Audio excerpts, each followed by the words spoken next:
लेकिन बहुत ज्यादा कष्ट हो रहा कि हम लोगों के रहते हुए इस तानाशाही हुकूमत के बीच में जो आपके साथ अन्याय हुआ है, नियम संगत होना चाहिए। ये सौतेला व्यवहार और ये जो नियम आया है, इस नियम के बारे में आप समझिए। ये इसलिए नहीं है कि आपको परेशान किया जाए, ये नियम इसलिए लाया जा रहा है कि जब एक कमरे में 4 विचारधारा के लोग रहेंगे तो वहाँ कत्लेआम मचेगा, वहाँ की शिक्षा को बर्बाद करने की साजिश रची जाएगी। आप सामान्य परिवार से, गरीब परिवार से आते हैं और एक रुपया लेकर के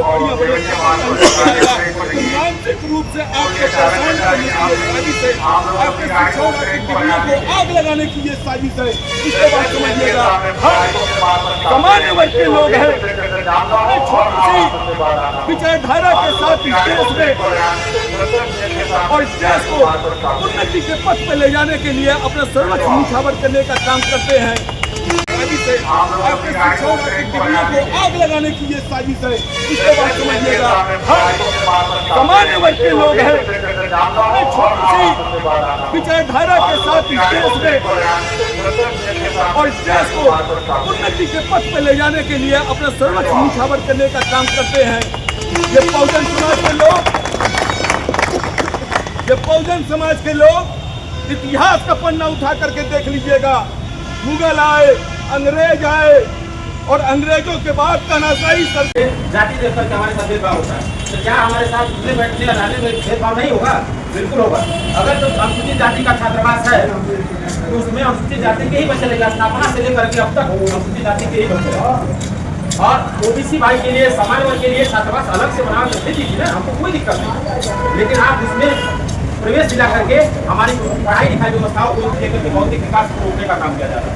हमको शिक्षा से ही वंचित करने का काम किया जा रहा है। हमको अगर जो शहर में कहीं रूम लेना हो, आपको अवगत करा दे कि जाति पूछ करके रूम दिया जाता है आज भी, और जाति जब बताई जाती है तो उनको नहीं गिना चाहिए कि समाज जाति से हमको रूम नहीं दिया जाएगा। तो बताइए, ऐसे में हम विश्वविद्यालय कुछ शिक्षाओं से वंचित हो जाते हैं। मैम आपको बताना चाहते हैं कि ये विगत कई दिनों से माननीय हम लोग के बीच अवेले साहब आए थे, बोले कि हम आपके छात्रावास का निरीक्षण करना चाहते हैं। निदेशक महोदय ने वहाँ से पत्र जारी किया कि इसमें सीटें 70% कलेक्टर के पास।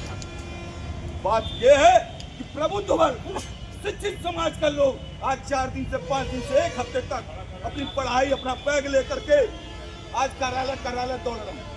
ये अस्मिता पे सवाल है, ये आपके योग्यता पे सवाल है।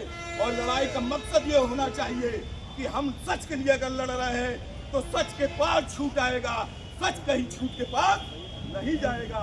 इसीलिए आप लोगों से मेरा एक कर्मक निवेदन है कि आज तो आप आ गए, अब ये अधिकारी, सांसद, विधायक, मंत्री आपके हॉस्टल के पास है और आपके हॉस्टल की दीन दशा देख करके वहाँ पर प्रैक्टिकली तरीके से बात करें। हम क्या कहते हैं ये कोई बात नहीं, वो जगह क्या कहता है, वो समाज क्या कहता है, ये जरूरी है। तो इन्हीं सब बातों के साथ मैं आप लोगों से निवेदन करूंगा, आज अध्यक्ष के साथ, सीनियर लोगों के साथ आप पत्रक दे दीजिए, लेकिन सुझाव पे आप लोग निवेदन को स्वीकार करिएगा। रहने, खाने, पीने की, पानी, भोजन और रहने की भी व्यवस्था शहर के अधिकारी करेंगे, ये मैं वादा करता हूँ। क्योंकि पे सोसाइटी का काम भी बाबा साहब अम्बेडकर ने शुरुआत किया था और इन अधिकारियों के जो अपने अपने दिन में बैठे हुए हैं उनको निकालने का काम मैं कहूँगा। और कहूँगा कि अगर तुम सामने नहीं आ पाते हो, अपने नौकरी को बचाना चाहते हो, चाहे डरते हो किसी बात के लिए, मत आओ, लेकिन वहाँ पर बच्चों को जितनी सुख सुविधा मिलनी चाहिए इस पूरे आंदोलन के दौर में वो आपको देना पड़ेगा। मैं एक लोगों का घर जानता हूँ, मैं एक लोगों के परिवार को जानता हूँ जो बाबा साहब के अधिकारों से नौकरी पाएगी। आप लोगों को कुछ नहीं करना है, जब समाप्ति अगर बन गई तो 4 दिन का वक्त लूंगा और दिया जा रहा, पोस्ट के माध्यम से दिया गया, लेकिन इस पर कोई भी एक्शन नहीं ले रहे हैं। लोग मौखिक रूप से सांत्वना दे करके हमको भेज दे रहे हैं और देते देते हम लोग समाज कल्याण के अधिकारी भी हम लोग को डिमोट कर रहे हैं कि आप लोग 30% रहेंगे तो बौद्धिक क्षमताएं होगी। हम आपको बताना चाहते हैं समाज में ऐसा नहीं हुआ है कि अंतर्जातीय विवाह शुरू हो गया हो। तमाम चीज़ें हैं जो हमारे साथ भेदभाव, ऊंच नीच का आज भी एकदम चरम सीमा पर चल रहा है। देखा जा रहा है कि हमारे ऊपर मूत्र विसर्जन और हत्याएं हो रही हैं। अंतर्जातीय विवाह से लड़कियों को मारा जा रहा है। हमारे समाज के लोगों को घोड़ी चढ़ने से गोली मार दिया जाता है। ये सोशल मीडिया पर आए दिन और ही बढ़ चढ़ करके हो रहा है।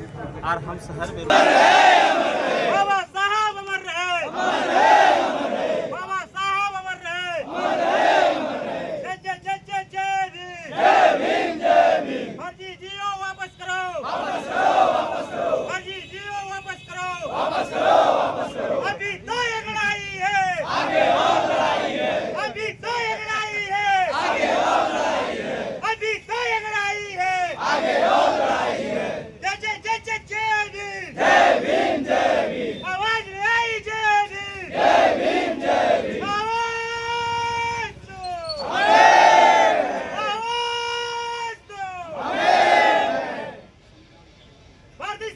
जिंदाबाद जिंदाबाद भारतीय संविधान जिंदाबाद जिंदाबाद जिंदाबाद हमारा लोकतंत्र जिंदाबाद जिंदाबाद जिंदाबाद